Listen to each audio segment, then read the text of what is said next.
Stephanie Lewis. And what do you do, Stephanie? I am an administrator for Coverage Care. How long have you been here? 3 years. And what does your role entail? So general administration, so it's writing letters to prospective residents and their families, accounts, payroll, a bit of everything, anything and everything. What qualifications do you think you would need to do what you do here? Or if you're talking to somebody that might be applying or thinking of applying to Coverage Care for your role, what sort of qualifications would you need? You need to have at least general experience first, not necessarily a qualification. However, we would like people to have a level 2 in administration or level 3, or it is something that we would put people on. Oh, so you'd help them with training? Yeah. Oh, right. We've got a really good training and development package. Right. You're doing the HR function at the moment, I understand. Yeah. Yeah. Doing some stuff with that. Okay. So what does that involve on a day-to-day basis? How do you help the staff and the organisation through your HR stuff? What sort of things are that? So I'm first point of contact for managers, Right. mainly. So in the office, on the phone, all day, every day. And they're asking you to do what sort of things? I manage the sickness and absence, so when people are phoned in sick in the homes, it gets reported back through to us in HR, and then we monitor it, and then there's trigger points that we have to look at. And I used to work for Coverage Care when I was 19. Did you? As a care assistant. Yeah. Oh, right. So I worked in Coton Hill House first as I was full time.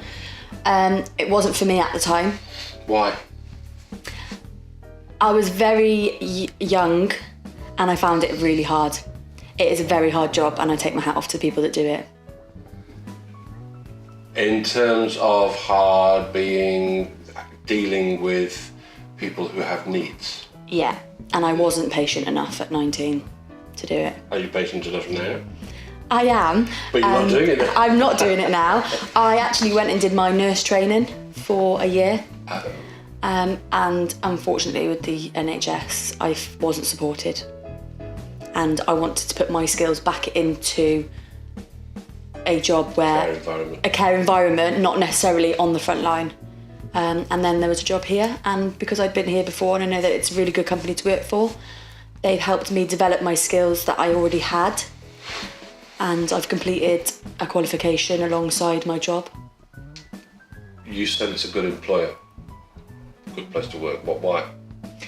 People are lovely, and I think that's the main thing about a job. I think you've got to get on with your colleagues. I think that we're supportive. I try and be supportive to whoever I come in contact with, because I know sometimes this environment can be very hard as well.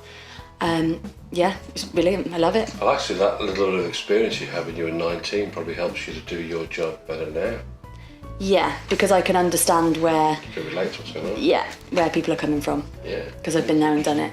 What are the wages like working at Coverage Care? Are they good? Okay. Yeah. Yeah. I think we're good, yeah. Always want more, of course. But that's Of course. What about other benefits like time off and things like that? And what is the package like for somebody of your age and your sort of role you do? Is it good? Is it bad? Yeah, I think it's really good. Yeah. I've looked at other places in the past and have compared it. But I think there's always more, but not in Shrewsbury. And I think if you don't want to travel, I think it's good for where we are, yeah. Are there really opportunities to move between homes for people's jobs? Yeah. Does that happen? Yeah, it happens all the time. People do transfer, depending on where they live as well. Sometimes we've got somebody in a home who lives in Telford and they work in Shrewsbury. And then they've applied to go to a home in Telford because it's closer for them. So thinking about somebody who wants to get into administration within a care environment, which is your role, Yeah. what sort of qualities do they need to bring? You need to be organised. You need to be, a lot of the homes are very fast paced.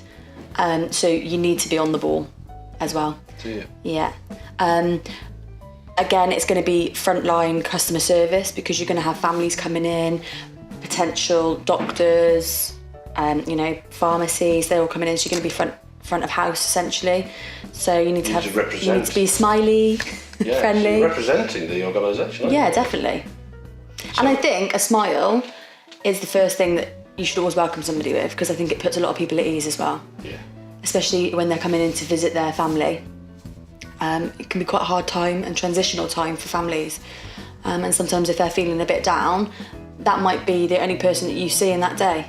So I think to have a nice friendly face on reception can put their day at ease as well.